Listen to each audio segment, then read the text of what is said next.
బామ్మర్ది సంతోషం కోసం రేవంత్ రెడ్డి గారు చేసిన ఈ కుంభకోణం ఈరోజు దేశవ్యాప్తంగా చర్చ జరుగుతూ ఉంది. అసలు మేము ఇది బయటపెట్టిన తర్వాత మొదటిసారి ఢిల్లీలో coal ministry emergency Singareni board meeting పెట్టింది. చరిత్రలో ఎప్పుడు జరగలే. బీఆర్ఎస్ పార్టీ కుంభకోణాన్ని బయట పెడితే ఢిల్లీలో కోల్ మినిస్ట్రీలో ఎమర్జెన్సీ బోర్డు మీటింగ్ జరిగింది.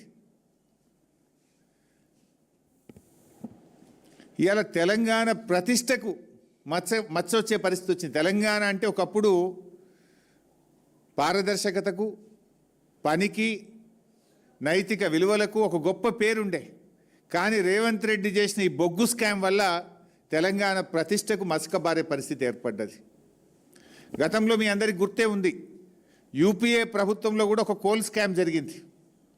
నాటి కోల్ గేట్ స్కామ్ ఎట్లయితే యూపీఏ ప్రభుత్వ పతనానికి దారితీసిందో, నేటి ఈ బొగ్గు కుంభకోణం కాంగ్రెస్ ప్రభుత్వ పతనానికి ఇవాళ బీజం పడ్డది.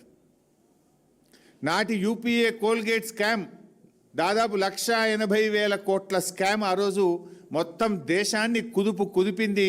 నాటి యూపీఏ కాంగ్రెస్ ప్రభుత్వ పతనానికి ఆ రోజు నాంది పడ్డది. నేటి ఈ బొగ్గు కుంభకోణం ఈ కాంగ్రెస్ పతనానికి తప్పదు. ఇది కాంగ్రెస్ పతనానికి ఇలా బీజం పడ్డది.